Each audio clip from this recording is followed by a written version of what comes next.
നമസ്കാരം. ഒത്തിരി സമയം കാല് തൂക്കിയിട്ടിരുന്ന് കഴിഞ്ഞാൽ പിന്നീട് കുറച്ച് സമയം കഴിഞ്ഞാൽ കാലിൽ നീർക്കെട്ട് വന്നിട്ട് അവിടുന്ന് ഒരു അടി അനങ്ങാൻ പറ്റാത്തൊരവസ്ഥ അനുഭവിച്ചിട്ടുണ്ടോ? അല്ലെങ്കിൽ ശരീരഭാഗത്തെല്ലാം തന്നെ നീരും വേദനയും കാരണം ബുദ്ധിമുട്ടുന്നവരാണ്. ഒരു ദീർഘദൂര യാത്ര ചെയ്ത് കഴിഞ്ഞാൽ പിന്നെ കാല് നീരുകെട്ട് കാരണം അനക്കാൻ പറ്റുന്നില്ല എന്നുള്ള പ്രശ്നങ്ങളൊക്കെ അനുഭവിക്കാറില്ലേ?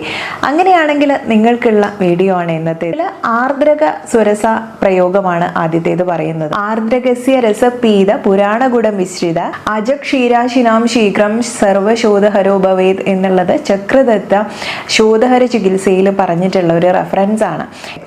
അതിൽ പഴയ ശർക്കര ചേർത്ത് ദിവസവും ഉപയോഗിക്കാൻ പറ്റുന്ന ഒന്നാണ്. ആട്ടിൻപാല് പഥ്യമായിട്ട് സ്വീകരിക്കുകയും കൂടെ ചെയ്തു കഴിഞ്ഞാൽ വിവിധ തരത്തിലുള്ള ശോധം എന്ന് പറയുന്നത് നീർക്കെട്ട്, ഇംഗ്ലീഷിൽ നമ്മൾ സ്വെല്ലിങ്, എഡീമ എന്നൊക്കെ പറയും, ഇത് കുറയ്ക്കാൻ വളരെ നല്ലതാണ്. കാലിന് നീര്, ഇൻഫ്ലമേറ്ററി സ്വെല്ലിങ്, അല്ലെങ്കിൽ കാലിന് ഒരു ബലം മടക്കാനും നിവർത്താനും പറ്റാത്ത രീതിയിൽ സ്റ്റിഫ്നെസ് അനുഭവപ്പെടുക, കൂടുതൽ വെള്ളം അടിഞ്ഞുകൂടിയിട്ട് ഇതുപോലെ ഉണ്ടാവുന്ന നീർക്കെട്ടും വേദനയും ഒക്കെ മാറ്റാൻ ഏറ്റവും നല്ലൊരു വഴിയാണ്. തയ്യാറാക്കാനായിട്ട് നമ്മൾ കഴുകിയ ഇഞ്ചി അരച്ചു പിഴിഞ്ഞ് ഒരു 10 ml ജ്യൂസ് എടുക്കുക. എന്നിട്ട് പഴയ ശർക്കര ഒരു 20 ഗ്രാം ചേർത്ത് ഫ്രഷ് ആയിട്ട് ചേർത്തിട്ട് രാവിലെ ഭക്ഷണത്തിന് മുൻപ് ഉപയോഗിക്കാനാണ് പറയുന്നത്. ഇതിൽ പക്ഷേ അസിഡിറ്റി പ്രശ്നങ്ങളൊക്കെ ഉള്ള, നെഞ്ചരിച്ചിലൊക്കെ ഉള്ള ആളുകളുണ്ടല്ലോ, അങ്ങനെയുള്ളവർക്കും അൾസർ പ്രശ്നങ്ങളൊക്കെ ഉള്ളവർക്കും ഇഞ്ചി ഉഷ്ണമായതുകൊണ്ട് രാവിലെ തന്നെ വെറും വയറിൽ കഴിച്ചാൽ ചിലപ്പോൾ ബുദ്ധിമുട്ടുകൾ ഉണ്ടാവും. ഇനി ഇത് ഓരോ രോഗാവസ്ഥയ്ക്കും ഇതിൽ ചേർത്തിട്ടുള്ള അളവുകൾ വ്യത്യാസം വരുവേ.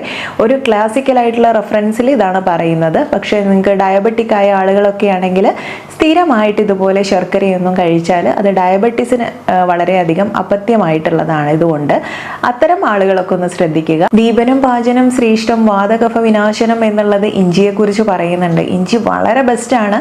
നമുക്ക് ദഹനക്കേട് പ്രശ്നങ്ങളൊക്കെ ഉണ്ടെങ്കിലും അതുപോലെ വാതകഫ ദോഷങ്ങളൊക്കെ ഉണ്ടെങ്കിലും അതിനെ കുറയ്ക്കാനും ഒക്കെ ഏറെ ഗുണകരമായിട്ടുള്ളതാണ്. ഈ ദഹനമൊക്കെ മെച്ചപ്പെട്ട് കഴിഞ്ഞാൽ ഇതുപോലെയുള്ള ഇൻഫ്ലമേഷൻ ഒക്കെ ശരീരത്തിൽ വരുന്നത് വളരെ കുറവായിരിക്കും അത്തരം ആളുകൾക്ക്.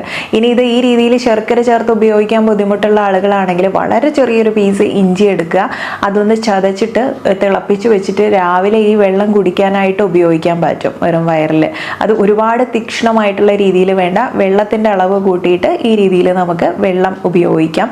ഇഞ്ചി എന്നുള്ളത് ഞാൻ ഈ പറഞ്ഞിട്ടുള്ള ദീപന പാചന ഗുണങ്ങളും വാതകഫത്തെ കുറയ്ക്കുന്ന ഗുണങ്ങളൊക്കെ ഉള്ളത് കൊണ്ട് ശരീരത്തിൽ എവിടെ ഇൻഫ്ലമേഷൻ വരാൻ ഇത് സമ്മതിക്കാത്തത് കൊണ്ട് നമുക്ക് വേദന നീർക്കെട്ട് മാറ്റാൻ എപ്പോഴും ഇതുപോലുള്ള വേദനാ സംഹാരികളെ ആശ്രയിക്കേണ്ടതില്ല എന്നുള്ളത് സാരം. രണ്ടാമത്തേത് പുനർനവ ശോധഹര മൂത്രലാജ വിശേഷത എന്നുള്ളത്. ഇത് എന്തിനെ കുറിച്ചാണ് പറഞ്ഞെന്ന് മനസ്സിലായോ? പുനർനവ അല്ലെങ്കിൽ നമ്മുടെ തഴുതാമയെ കുറിച്ചിട്ടാണ്.